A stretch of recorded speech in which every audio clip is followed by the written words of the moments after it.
अस्सलाम वालेकुम viewers, rich Pakistan का नया एपिसोड लिए मैं हूं आपका मेजबान अब्दुर्रहमान। आइए डिस्कस करते हैं आज की दो इंटरेस्टिंग न्यूज। रेलवे ने अपनी तारीख का सबसे ज्यादा रेवेन्यू कलेक्ट किया है, जो कि 41 अरब रुपए रहा 6 माह के दौरान, और एक साल के अंदर इसके अंदर 68% इजाफा हुआ है। आज आपको बताएंगे कि अगर अगले 6 माह भी रेवेन्यू इसी तरह बढ़ता रहा तो कितने अरब रुपए रेलवे कलेक्ट कर पाएगा, और दीगर क्या तफसीलात है वो आज का मौजूद बहस रहेगा। जबकि आज की दूसरी खबर, पाकिस्तान में दिल के मरीजों को सहूलियत मुहैया करने वाला सबसे बड़ा हेल्थ नेटवर्क NICVD, उसने पिछले साल 2023 में 24 लाख मरीजों को कैटर किया है। बहुत बड़ी तादाद है और ये मरीज फ्री ऑफ कॉस्ट कैटर किए गए हैं। पाकिस्तान जैसे मुल्क में बहुत सारे अच्छे काम भी हैं। एक चीज की कमी हम हमेशा उसका रोना रोते हैं कि हुकूमतें अस्पताल बढ़ा रही हैं, बेड्स बढ़ा रही हैं, लेकिन लोगों को बीमारियां होने से नहीं रोक रही, यानी प्रिवेंशन की तरफ नहीं जाया जा रहा। हमारे एक दोस्त डॉक्टर जावेद सफजवारी ने इसका बीड़ा उठा रखा है। वो अपने YouTube channel Pakistan medical television के तवस्सुत से दिल के मरीजों को मुख्तलिफ टॉपिक्स पे आगाही देते हैं कि किस तरह वो दिल का मर्ज लगने के बावजूद स्टेंट और बाईपास करवाने से महफूज रह सकते हैं, अपनी जिंदगियां किस तरह बदलकर दिल के मरीज से सेहतमंद मरीज की तरफ ट्रांसफॉर्म कर सकते हैं। उनका चैनल देखते रहा करें, और NICVD ने और क्या कुछ अचीव किया वो प्रोग्राम के दूसरे से हम डिस्कस करेंगे।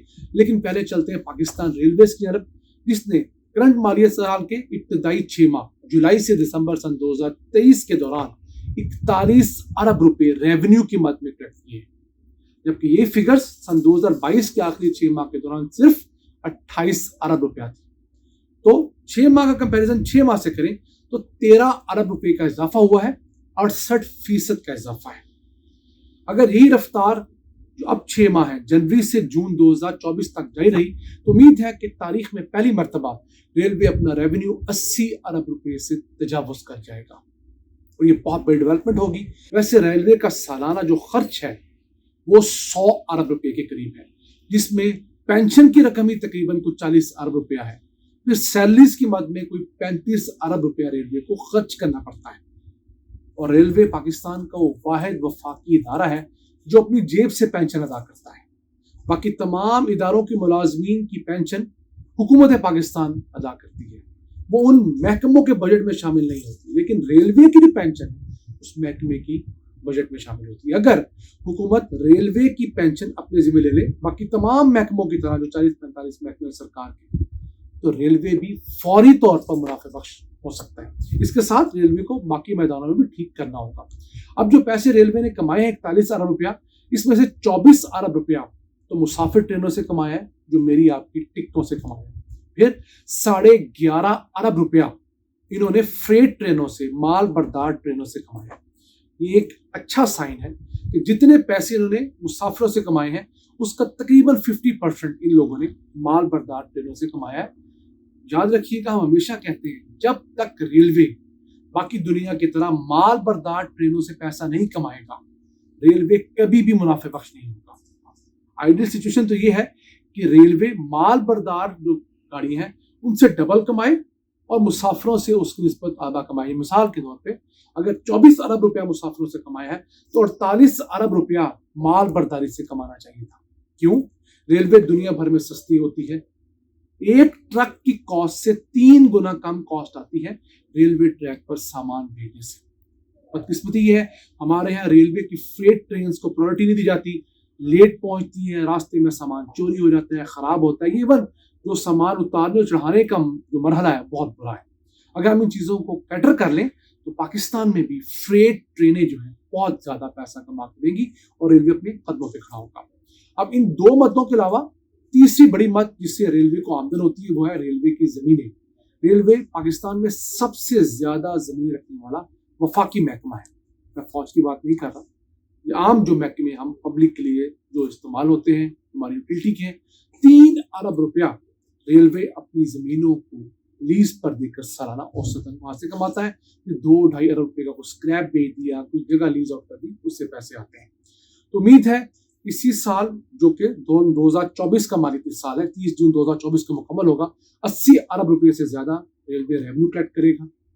रेलवे का औसतन सालाना जो खर्च है हर मद में सूद की रकमें डालकर, कर्ज या दीगर चीजें डालकर, पेट्रोल डीजल का जो खर्च है, जो बिजली के बिल है, वो 100 अरब रुपए है। तो अगर 80 अरब रुपया रेलवे खुद कमा ले और 100 अरब रुपए के अखराजात हो तो नुकसान सिर्फ 20 अरब रुपए का रहेगा। वैसे पिछले माली साल में रेलवे का खसारा 55 अरब रुपए था। अब स्क्रीन पर उसका अखबारी तराशा देख सकते हैं। तो हम चाहें तो 2-3 साल के अंदर नियत से रेलवे को अपने कदमों पे खड़ा कर सकते हैं और रेलवे को एक अच्छा व इज्जत महकमा दोबारा से बना सकते हैं। आइए चलते हैं आज की दूसरी अहम खबर की तरफ। NICVD जो पाकिस्तान में दिल का सबसे पहला सरकारी अस्पताल था और सिंध में वाक़ कराची में पहला बना, अब इसके सिंध के अंदर 10 अस्पताल है प्रॉपर जो फुल फ्लेज हॉस्पिटल्स हैं और 26 चेस्ट पेन यूनिट्स हैं। छोटे छोटे अस्पताल, क्लिनिक्स या कंटेनर क्लिनिक्स बनाए गए। इस शख्स को अगर सीने में तकलीफ होती है वहाँ फौरी तौर पर जाए, उसे एनालाइज किया जाता है और उसको ट्रीटमेंट देकर उसकी जान बचाने की पूरी कोशिश की जाती है। इस इदारे ने 24 लाख मरीजों को पिछले साल कैटर किया। यानी 24 लाख मरीज इसके तमाम 10 अस्पतालों और 26 चेस्ट पेन यूनिट्स के अंदर आए। उनको फ्री ऑफ कॉस्ट सारी की सारी सहूलियत दी गई हैं। कोई 4454 कार्डिक सर्जरीज की गई हैं, 76,871 मुख्तलिफ प्रोसीजर्स किए गए हैं, 9,256 एंजियोप्लास्टी यानी स्टेंट डाले गए हैं और ये सब के सब फ्री ऑफ कॉस्ट है। इस इदारे के अंदर 3,64,593 मरीज दीगर सूबों से भी आए हैं और उनके अंदर बड़ी तादाद बलूचिस्तान की है, फिर पंजाब, पख्तूनख्वा के और ऐसे लोग भी जो हैं तो इन सूबों के लेकिन बस्ते कराची में है या सिंध में है तो वो दूसरे सूबों के ही काउंट होते हैं। इदारा बहुत अच्छा है, नो डाउट बहुत अच्छा काम कर रहा है। इसी तरह पाकिस्तान के तमाम सरकारी इदारे अपनी कैपेसिटी से ज्यादा जाके काम कर रहे हैं।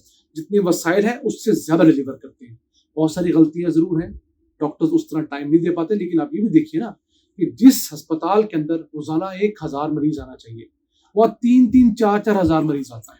और सरकारी अस्पतालों और डॉक्टर्स का मसला ये है कि वो सरकार सेक्टर में आने वाले किसी मरीज को रंग, नस्ल, पैसे की वजह से इनकार नहीं कर सकते, उन्हें सबको लेना होता है। ये प्लस पॉइंट भी है लेकिन ये बहुत बड़ा बर्डन भी है हमारे हेल्थ सेक्टर के ऊपर। तो हमारी हुकूमतों को चाहिए कि वो ऐसी पॉलिसीज बनाए कि लोग बीमार कम से कम हो। दुनिया के बहुत सारे ममालिक ऐसे हैं जहां पर प्रिवेंशन पर फोकस किया जाता है कि बीमारी हो ही ना। मिसाल देता हूँ क्यूबा का हेल्थ सिस्टम, वहां हर बीमारी का सोर्स खत्म किया जाता है। अब पाकिस्तान में हर साल 2.5 लाख लोग दिल के अमराज की वजह से मौत के मुंह में चले जाते हैं। अब सोचिए कितनी बड़ी तादाद दिल की मरीज है। इसलिए हम हमेशा अपने दोस्त डॉक्टर जावेद सब्जवारी का YouTube channel Pakistan medical television promote करते हैं कि आप लोग उस चैनल को सुनिए, अपने बुजुर्ग वालिदैन को, रिश्तेदारों को जो दिल के मरीज हैं उनको चैनल दिखाइए, सब्सक्राइब करके दीजिए ताकि आपको पता लगे कि दिल का मर्ज लगने के बावजूद आप कौन कौन सी अच्छी तब्दीली अपनी जिंदगी में करें, कौन कौन से स्टेप्स उठाएं। तो आपको ना तो बाईपास करवाना पड़ेगा, ना स्टेंट डलवाना पड़ेगा और ना ही कोई प्रोसीजर और करवाना पड़ेगा। और डॉक्टर साहब का क्लेम ये है कि उन्होंने गुज़िश्ता अपनी 30 साल प्रैक्टिस के दौरान सिर्फ 2 से 3% मरीजों को बाईपास या स्टेंट डलवाने के ऊपर भेजा है। बाकी 97% तक मरीज माशाल्लाह अद्वियात के जरिए अपने मामूलात बेहतर करके, एक्सरसाइज करके उन्होंने ठीक किए हैं अल्लाह के फजल से। तो एक तो मरीज हुए और जो लोग हमारी तरह इसमें तो नौजवान हैं उनको भी चाहिए कि चैनल देखें ताकि उनके अंदर मुस्तकबिल में दिल के अमराज डेवलप ना हो और अगर वो अपने अहबाब में किसी को डेवलप होता हुआ देखें, उसे रोकें, उसे समझाएं और बेहतरीन लेकर आए। आज ये था आज का एपिसोड। अपने मेजबान अब्दुल रहमान को इजाजत दीजिए। अल्लाह।